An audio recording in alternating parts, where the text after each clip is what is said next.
மதம் இல்லாமல் ஒரு மனுஷன் தன்னுடைய வாழ்வை வளப்படுத்திக் கொள்ளணுமா இந்த காலகட்டத்தில்? அது பற்றி உங்களுடைய கருத்து என்ன? இப்ப ஒரு தேவையான ஒரு கேள்விங்க. மனிதன் தன்னைய பக்குவப்படுத்திக்கிறதுக்கு மதம்னு ஒண்ணு வேணுமா? ஏன் மதமே இல்லாம நம்மளால நடக்க முடியாதா? ஒரு அழகான கேள்விதானே இது. மதம்னு ஒண்ணை ஏத்துக்கிட்டு இருக்காம மதம்லாம் வேண்டியதில்லை, நான் நல்லவனா இருப்பேன், பொய் சொல்ல மாட்டேன், திருட மாட்டேன், நான் நேர்மையா நடப்பேன், இப்படி ஒருத்தன் நடக்க முடியாதா? நல்லா நடக்கலாமே தான் அவர் ஒரு கேள்வி கேட்கிறாங்க. ஆனா அது வாதத்துக்கு ஒரு அழகா தெரியுமே தவிர நடைமுறைக்கு சாத்தியமே படாது. தனக்கு மிஞ்சின ஒரு சக்தி இருந்து தன்னை கண்காணிக்கிறதுங்கிற ஒரு அச்சம் இல்லாவிட்டால் எந்த மனிதனாலும் நல்லது என்று அவன் அறிந்ததை செயல்படுத்த முடியாது. குடிக்கிறான குடிக்க வந்து போய் கேள்வி குடிக்கிறது நல்லதா கெட்டதாண்டு? கெட்டதும்மா.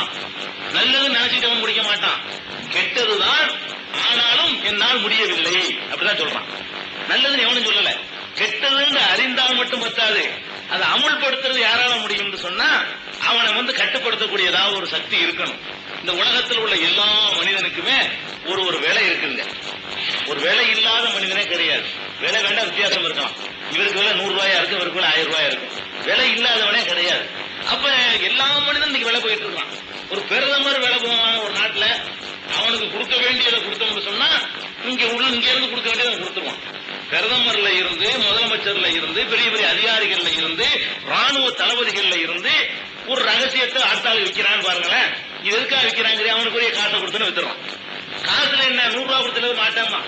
அதிகார பேர் கையெழுத்து போடுங்க, 100 ரூபாய் வைங்களேன், மாட்டேன். என்ன அர்த்தம்? நான் லஞ்சம் வாங்க மாட்டேன்னு அர்த்தம் இல்ல, எனக்கு உரிய விலையை தரலன்னு அர்த்தம். 100 ரூபாய் வச்சு புத்தகத்தில் வச்சு கொடுத்தீங்கன்னா கையெழுத்து போட மாட்டான், அதனால எடுத்துட்டு போமா. அது என்ன அர்த்தம்? சுத்தமா இருக்கான அர்த்தமா? அவனுக்கு உள்ள ரேட்டு கொடுக்கலன்னு அர்த்தம். ஒரு 1 லட்சம் ரூபாய் வச்சு பாருங்களேன், 1 லட்சம் ரூபாய் வச்சு கையெழுத்து கேளுங்களேன், பரவாயில்ல போட்டுறானா இல்லையா? அப்ப அதான் 100 ரூபாய்க்கு விலை போகும், அதை 1 லட்சம் ரூபாய்க்கு போயிடலாம். அப்ப நேர்மை, நாணயம், இதையெல்லாம் ஒரு மனிதன் தன்னுடைய பகுத்தறிவை கொண்டு நிலைநாட்டிக்கிற முடியாது. அப்ப யாரால இது முடியும்னு நினைக்கிறீங்க? நான் என்னை படைச்ச ஒரு கடவுள் இருக்கிறான்.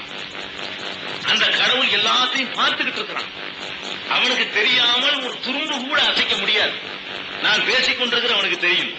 பேசிக் கொண்டிருக்கும் பொழுது நான் மனசுல நினைக்கிற எண்ணமும் அவனுக்கு தெரியும்.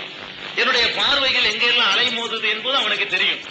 இவ்வளவு விவரமான கண்காணிப்போடு ஒருவன் இருந்து கொண்டிருக்கிறான்.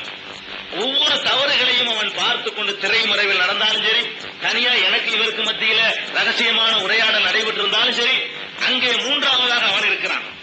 மாயக்கூணும் நஜிவா சலாதத்தில் இல்லாஹுவ ராபியூகும். 3 பேர் பேசிக் கொள்ளுது அவையிலே 4ஆவதாக அவன் இருந்து கொண்டிருக்கிறான் சொல்லி திருமறை குர்ஆன் சொல்லுது. இப்படி நான் நம்புனேன்னு வைங்க, நம்மள கடவுள் பார்த்துக்கிட்டு இருக்கிறான். இந்த உலகம் எல்லாம் ஒரு நாளில் மொத்தமாக அழியும். அழிந்த பிறகு எல்லோரையும் கடவுள் திரும்ப உயிர்ப்பித்து எழுப்புவார். அவரவர்களுடைய நன்மை தீமைக்கு ஏற்றவாறு பரிசுகளையோ தண்டனைகளையோ கொடுப்பார். அவர் கொடுக்கிற பரிசும் அளவு அடர்ந்ததாக இருக்கும், அவர் கொடுக்கிற தண்டனையும் தாங்க முடியாததா இருக்கும். அப்படின்னு நான் ஒரு நம்பிக்கை வச்சேன்னு சொன்னா எனக்கு விலையே கிடையாது. நெசமான நம்புனா இத உண்மையாக 100% நம்புனேன்னு சொன்னா, ஏன் இந்த உலகத்துல நீங்க கோடியை கொண்டாந்து தரலாம், நான் இந்த அக்கிரமத்துக்கு துணை போகவில்லை என்று சொன்னால் கடவுள் தரக்கூடிய இந்த கோடிக்கு மேல எனக்கு அது வேணும். இந்த மாதிரி நான் அக்கிரமத்துக்கு துணை போனால் கடவுள் எனக்கு கொடுக்கிற தண்டனை இருக்க, அதுக்கு மேல என்னால தாங்கிட முடியாது. இப்படி ஒரு நிலைமைக்கு ஒரு மனிதன் பக்குவப்பட்டான்னு சொன்னா அவனால் தான் நன்மை என்று நினைப்பதை நடைமுறைப்படுத்த முடியும். சகோதரர் சொன்னபடி மதம் இல்லாமல் நல்லதை கண்டுபிடிச்சுக்கலாம். குடிக்கிறது நல்லது இல்ல சொல்லலாம், ஆராய்ச்சி பண்ணி சொல்லலாம். விபச்சாரம் நல்லது இல்ல, எய்ட்ஸ் எல்லாம் வருது கண்டுபிடிச்சு சொல்றான், ஓகே அதெல்லாம் சொல்லிவிடலாம். பொய் சொல்றது நல்லது இல்ல, புறம் பேசுறது கூட நல்லது இல்ல, நம்ம அது மனசாட்சியை சொல்லுது. கோல் சொல்வது நல்லது இல்ல. நம்மளை பத்தி அடுத்தவன் என்ன சொல்றதெல்லாம் நமக்கு பிடிக்கலையோ அதையெல்லாம் நம்ம அடுத்தவங்க சொல்லக்கூடாது தீர்மானிக்கலாம். இது ஒரு பெரிய விஷயமே இல்ல. நம்மளை பத்தி அடுத்தவன் புறம் பேசினா கோவம் வருதுல, அப்ப நம்மளும் பேசக்கூடாது. நம்மளை பத்தி அடுத்தவன் பொய் பேசினா நமக்கு கோவம் வருதுல, நம்மளும் பொய் பேசக்கூடாது. இது மாதிரியான விஷயங்கள்லாம் கண்டுபிடிச்சிக்கலாம். கண்டுபிடிக்கிறது மட்டும் இல்ல, வாழ்க்கை நடைமுறைக்கு வரணும், பிராக்டிகலுக்கு வரணும்.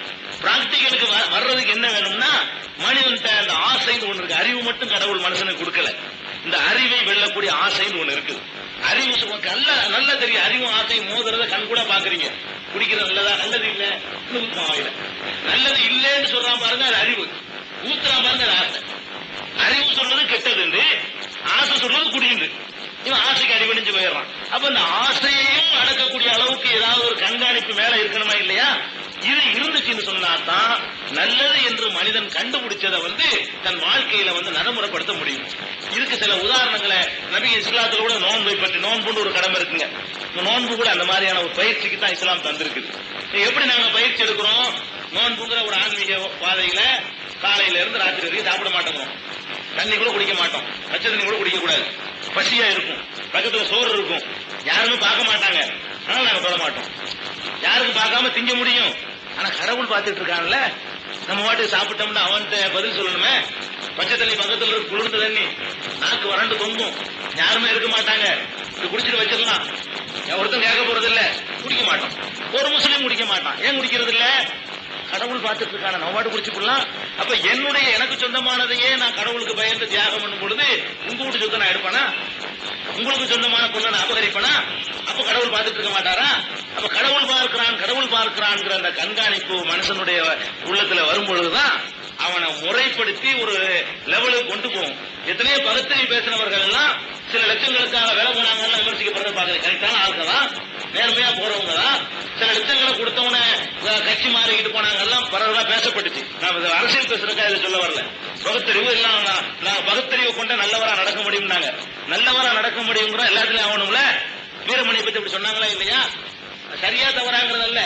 ஜெயலலிதா போய் உட்கார்ந்தவன ரூபா விளையாண்டு வச்சிருந்தாங்க, விளையாண்டு சொல்ல வர்றேன். ஏன் இந்த மாதிரி பேச்சு வருது? அப்ப நல்ல நன்மை என்பது இதுலாம் நன்மையா இருக்கணும், வேலை போகக்கூடாது, கொள்கையில உறுதியா இருக்கணும், எப்பவும் ஒரே சீரா இருக்கணும்னா நம்மளை கண்காணிக்கிறது. மனிதன் ஆசையோட படைக்கப்பட்டிருக்கான், அவனை கண்காணிக்கிறது ஒண்ணு வேணும். நபிகள் நாயகத்தினுடைய வாழ்க்கையில அவங்களுக்கு முந்தி செஞ்ச வாழ்க்கையெல்லாம் நீங்க எடுத்து பாத்தீங்கன்னா ஆச்சரியப்படுற வாழ்க்கையா இருக்கும். காசை கொடுத்து பார்த்தாங்க, இந்த மதீனாவே ஊர் மக்காவுக்கு உன்னை ராஜாவாக்கிறோம், இந்த கொள்கையை விட்டு போடான்ட்டாங்க. அழகான பெண்கள் மீது ஆசையா இருந்தா சொல்லு, அதையா தர்றோம், அந்த கொள்கையை விட்டு போடான்ட்டாங்களா இல்லையா?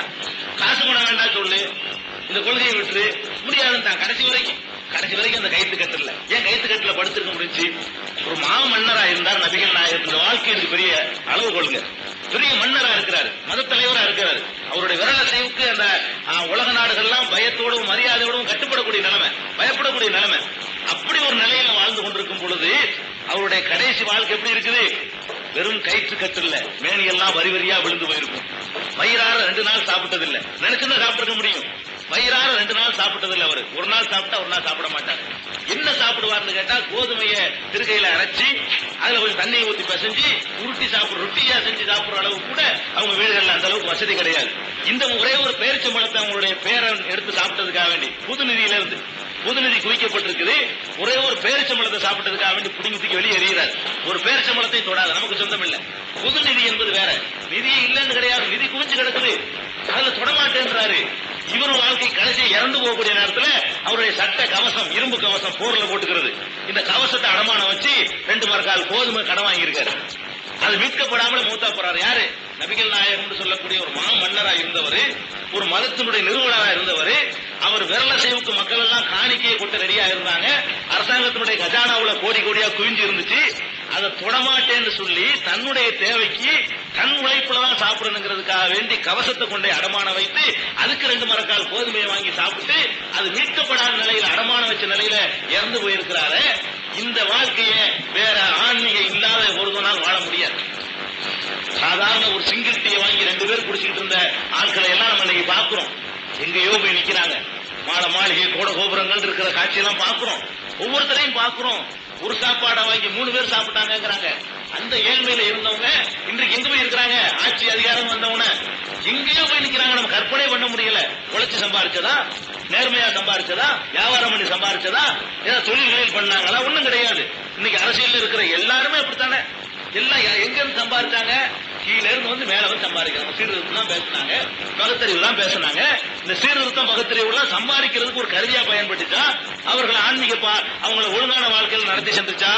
கண்டிப்பா ஆன்மீகம் இல்லாத ஒரு பகுத்தறிவினால் நேர்மையா நடக்க முடியவே முடியாது. அவனை கட்டுப்படுத்துறதுக்கு சாத்தியமே கிடையாது. அப்படி நடந்த ஒரு ஆளையும் காட்டவே முடியாது. அதுக்கு ஒரு வரையறை இன்னும் சொல்ல போனா பகுத்தறிவே அடிபட்டு போயிடுது இல்லைங்க. பெரியாருக்கு செலவு வச்சு வணங்குற அளவுக்கு வந்துருச்சு பகுத்தறிவு.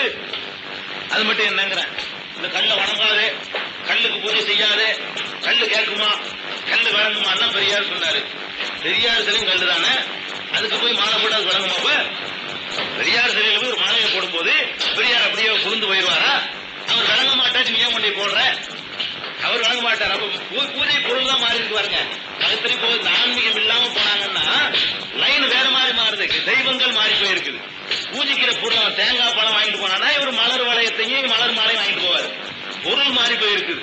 இந்த மாதிரி தான் கொண்டே நிப்பாட்டி இருக்கு நம்ம பார்க்கிறோம். அதனால நம்மளை எல்லாம் படைத்து ஆளக்கூடிய ஒரு பரம்பொருள் இருக்குன்னு நம்பி அது எப்படி நம்பணும்?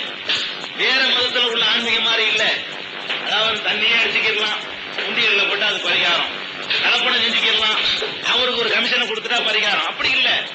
எந்த தப்பையும் செய்யாத அதெல்லாம் நான் கண்காணிச்சுக்கிட்டு இருக்கிறேன் என்று சொல்லக்கூடிய ஒரு ஆன்மீகம் இருக்குது. அது ஒரு பெரிய ஒரு பக்குவத்தை ஏற்படுத்தும் அப்படிங்கிறது